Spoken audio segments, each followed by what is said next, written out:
Hello everyone and welcome back to our next installment of our virtual art as wellness videos. My name is Mallory Montgomery and I am the art therapist for the Henry Ford Cancer Institute. Each week I will take you on an art for wellness journey from the comfort of your own home, using supplies you most likely already have. Today we are going to practice a technique called gesture drawing. Gesture is a style of drawing that gets a lot of lines and information down quickly on the page, so you have more to work with to make a finished drawing or painting. The more information you can put on a paper before adding details, the faster your drawings will turn out and generally the more satisfied you will feel. Up here, I have a gesture drawing of my dog. Over here, I have a sketch of my dog, and down here I have a painting of my partner's dog. Obviously, in this house, we like dogs. Now, even though my dog is in the room with me, chilling and having a nap over there, you can't see her and the drawing at the same time, so I have a handy dandy photo of my dog to help us with our gesture practice today. The goal of our drawing is to get as much information down on the page as quickly as possible, not necessarily to make a finished drawing today. Finished drawings can take hours to work on.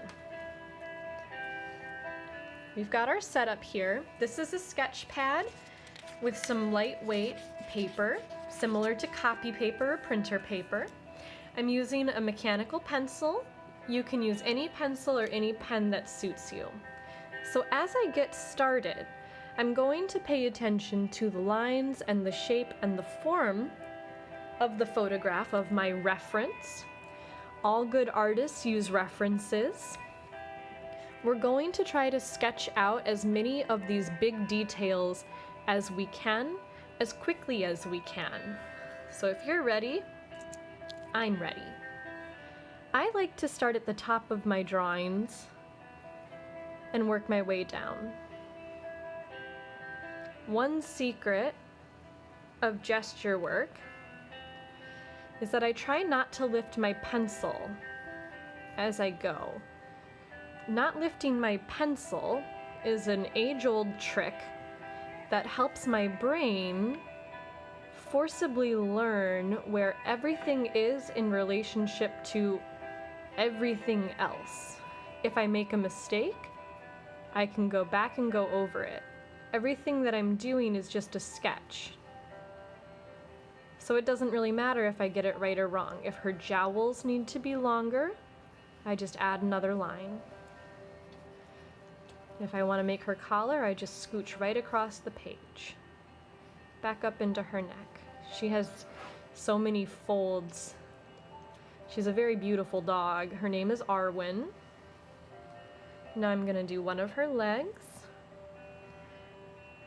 And I'm not gonna worry about getting toes in there right now. I'm just gonna worry about getting back up in here to work on her chest a little bit. And then find her other leg. Add her dew claw. Now I'm gonna make up her foot. It's hiding behind that couch there. Add her shoulder and come back down again. I'm tracing lines that already exist. It's helping me find the spaces and the places of where I need to cut corners, where I need to move. And her tummy is right here.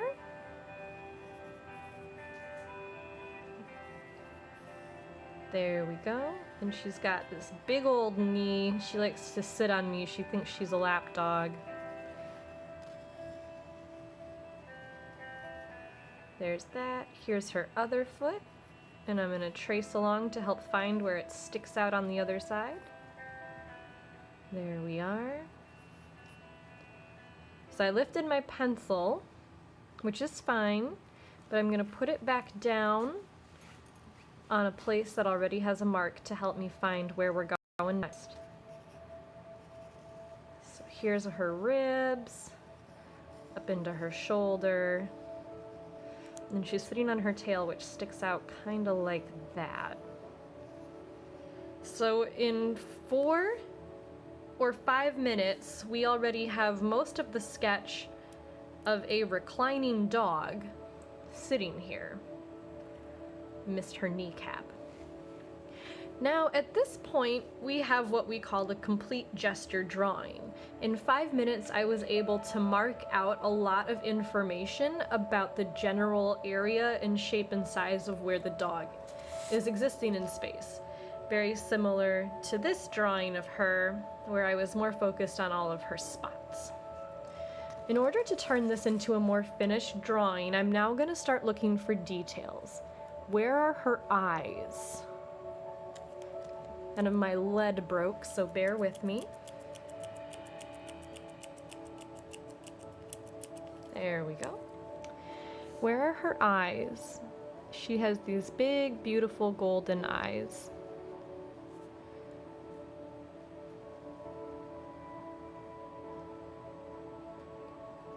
Just getting the general shapes in. She has a shadow here on her face. She has a racing stripe right down the middle of her head. Give her some pupils for where she's looking around. And her muzzle is white. All of these little details that I'm adding won't add up to a finished drawing today, but they help me in the future place things. She has a nice big roll under her neck here. We have her collar. She's got some gray on this side of her. We see this tendon here, her dew claw.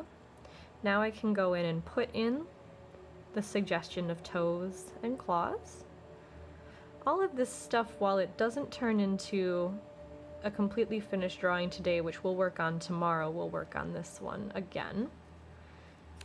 This does help me determine where am I going to shade things. Are there lines that I don't need that I can get rid of? Like this line here is a little bit too much. This is actually a smaller knee than I initially drew. When we're doing drawings, erasers are your best friends. Erasing doesn't mean you did something wrong or that you made a mistake. It just means that you didn't need whatever that was and you can let it go. I'm a big fan of pushing too hard and breaking my lead today. Thanks for bearing with me.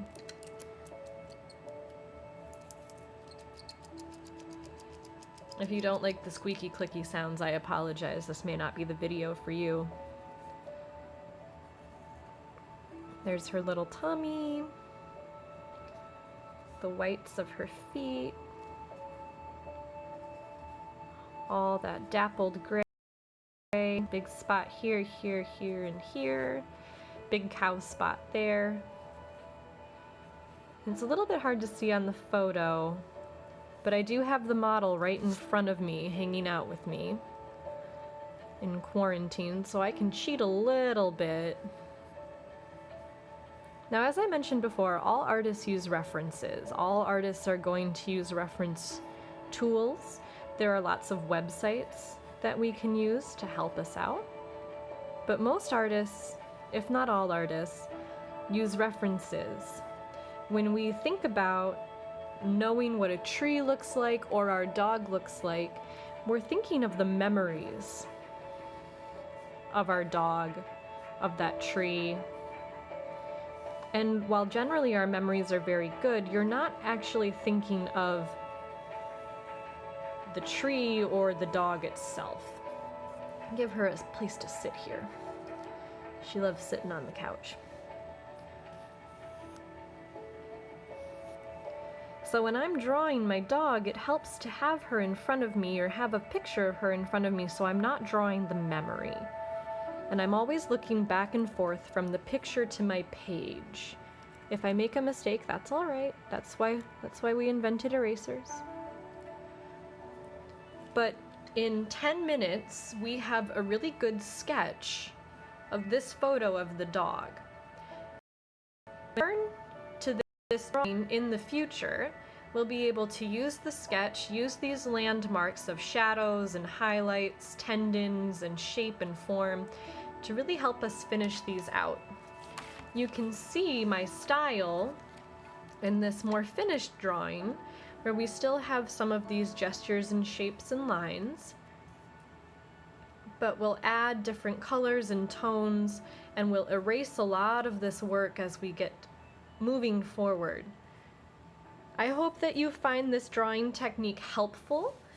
It helps you get a lot of information down on a page very, very quickly so that you can go from a sketch to a finished drawing, which we will do together in our next installment of our drawing series. Thank you so much for being a part of today's video. If you have thoughts and suggestions for future episodes, please let us know. More information on cancer support services can be found on henryford.com/cancer support services. I'll see you next time as we go through our drawing series for our Art is Wellness videos. And until then, be well.